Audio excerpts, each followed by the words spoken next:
ദൈവത്തിൻ്റെ അതിപരിശുദ്ധമായ നാമം വാഴ്ത്തപ്പെടുമാറാകട്ടെ. ഇന്ന് മുസ്ലിങ്ങളുടെ ഇടയിലുള്ള സുവിശേഷീകരണത്തെക്കുറിച്ചാണ് പറയുവാനായിട്ട് ആഗ്രഹിക്കുന്നത്.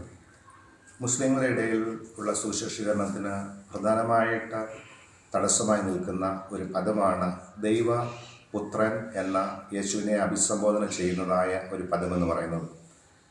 എല്ലാ മുസ്ലിങ്ങളും വിശ്വസിക്കുന്നത് അല്ലെങ്കിൽ അവരുടെ ഖുർആനിൽ രേഖപ്പെടുത്തിയിരിക്കുന്നത് ദൈവത്തിന് പുത്രൻ ഇല്ല എന്നുള്ളതാണ്. അതുകൊണ്ട് ദൈവപുത്രൻ എന്ന പദം പലപ്പോഴും സുവിശേഷീകരണത്തിന് ഒരു തടസ്സമായി തീരാറുണ്ട്. എന്നാൽ ദൈവവചനം നമ്മൾ പഠിക്കുമ്പോൾ സുവിശേഷങ്ങളിൽ ദൈവപുത്രൻ, മനുഷ്യപുത്രൻ എന്നീ രണ്ട് പദങ്ങൾ നമുക്ക് യേശുക്രിസ്തുവിനെ അഭിസംബോധന ചെയ്യുവാൻ സുവിശേഷം എഴുതിയ എഴുത്തുകാർ ഉപയോഗിക്കുന്നതായിട്ട് കാണുവാൻ കഴിയുന്നുണ്ട്. എന്താണ് മനുഷ്യപുത്രൻ അല്ലെങ്കിൽ ദൈവപുത്രൻ എന്ന പദം കൊണ്ട് ഉദ്ദേശിക്കുന്നത്? അതിനെക്കുറിച്ച് പറയുമ്പോൾ ബൈബിളിൽ എന്താണ് യേശുക്രിസ്തുവിനെ കുറിച്ച് പറഞ്ഞിരിക്കുന്നത് എന്ന് ഞാൻ പറയുവാൻ ആഗ്രഹിക്കുകയാണ്. യേശുക്രിസ്തു ദൈവമാണ്. 2000 വർഷങ്ങൾക്ക് മുമ്പ് മാനവരാശിയുടെ പാപത്തിൻ്റെ പരിഹാരത്തിന് വേണ്ടി യേശു മനുഷ്യ അവതാരമെടുത്ത് ഈ ഭൂമിയിലോട്ട് കടന്നു വന്നു. അപ്പോൾ യേശുക്രിസ്തുവിൻ്റെ ഐഡൻറ്റിറ്റിയെ നമ്മൾ പരിശോധിക്കുമ്പോൾ, ആ മനുഷ്യ അവതാരത്തെ നമ്മൾ മനസ്സിലാക്കുമ്പോൾ ദൈവപുത്രൻ, മനുഷ്യപുത്രൻ എന്നീ രണ്ട് വസ്തുത അവിടെ നമുക്ക് മനസ്സിലാക്കുവാൻ സാധിക്കുന്നു. യേശുക്രിസ്തു പൂർണ്ണ ദൈവവും പൂർണ്ണ മനുഷ്യനുമായിട്ടാണ് ഈ ഭൂമിയിൽ ജീവിച്ചത്.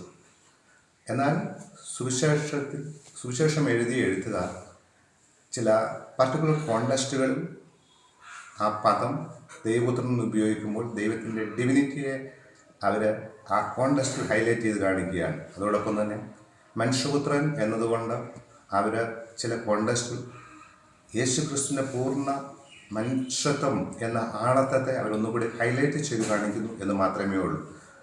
അല്ലാതെ യേശുക്രിസ്തു ദൈവമല്ല എന്നല്ല സുവിശേഷങ്ങളിൽ രേഖപ്പെടുത്തിയിരിക്കുന്നത്.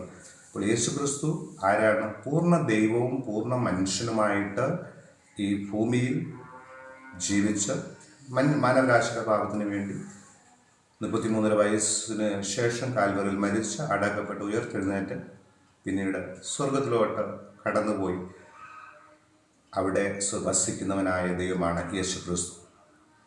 ഇതിനോടനുബന്ധിച്ചുള്ള തെറ്റിദ്ധാരണകൾ മുസ്ലിംസിൻ്റെ ഇടയിൽ മാറ്റിയെടുക്കുന്നില്ലെങ്കിൽ അത് സുവിശേഷീകരണത്തിന് വലിയൊരു തടസ്സമാകുന്നുണ്ട്. ഞാൻ ഒന്നുകൂടെ പറയുന്നു, ദൈവപുത്രൻ, മനുഷ്യപുത്രൻ എന്നീ പദങ്ങൾ നമ്മൾ അവരെ പഠിപ്പിക്കുമ്പോൾ യേശുക്രിസ്തുവിൻ്റെ ജഡാവതാരത്തെക്കുറിച്ച് വ്യക്തമായിട്ട് അവരെ പറഞ്ഞ് മനസ്സിലാക്കണം. ദൈവപുത്രൻ എന്നതുകൊണ്ട് പൂർണ്ണ ദൈവം ആയ അല്ലെങ്കിൽ പൂർണ്ണ മനുഷ്യനായ യേശുക്രിസ്തുവിനെയാണ് അവിടെ സൂചിപ്പിക്കുന്നത്. പിന്നെ എങ്ങനെയാണ് ഈ മുസ്ലിംസിൻ്റെ ഇടയിൽ ഈ തെറ്റിദ്ധാരണ കടന്നു വരുവാനിടയായി തീർന്നത്? 6-ാം നൂറ്റാണ്ടിൽ മുഹമ്മദ് നബി, അദ്ദേഹം ഒരു നിരക്ഷരനായിരുന്നു എന്നാണ് നമുക്ക് ചരിത്രത്തിൽ നിന്ന് കാണുവാൻ സാധിക്കുന്നത്. അദ്ദേഹം യേശുക്രിസ്തുവിനെ കുറിച്ച് മറ്റു പലരോടും ചോദിച്ചറിഞ്ഞപ്പോൾ ആ നാട്ടിലെ യേശുക്രിസ്തുവിനെ കുറിച്ച് പൂർണ്ണമായി അറിവില്ലാത്ത ചില വ്യക്തികൾ ഇങ്ങനെയുള്ളതായ തെറ്റിദ്ധാരണകൾ മുഹമ്മദ് നബിയെ പറഞ്ഞു കേൾപ്പിക്കുവാനായിട്ട് ഇടയായി തീർന്നു. അപ്പോൾ അവ്യക്തവും ശരിയല്ലാത്തതുമായ ചില റിസോഴ്സുകളിൽ നിന്നും ലഭിച്ചതായ വിവരങ്ങൾ, ഇൻഫർമേഷൻസ് മുഹമ്മദ് നബിയെ കൂട്ടി അദ്ദേഹം ഖുറാനിൽ രേഖപ്പെടുത്തുവാനായിട്ട് ഇടയായി തീർന്നു. അന്നു മുതൽ ഇന്ന് വരെ ആ വസ്തുതകളാണ് മുസ്ലിംസ് പിന്തുടരുവാൻ ഇടയായിത്തീരുന്നത്. അപ്പോൾ 6-ാം നൂറ്റാണ്ടിലാണ് ഖുറാൻ എഴുതിയത്. എന്നാൽ 1-ാം നൂറ്റാണ്ടിലാണ് ബൈബിൾ എഴുതിയത്. ബൈബിളിൽ നമുക്ക് യേശുക്രിസ്തുവിനെ കുറിച്ചുള്ള ശരിയായ വിവരങ്ങളും നമുക്ക് ലഭ്യമാകുന്നുണ്ട്.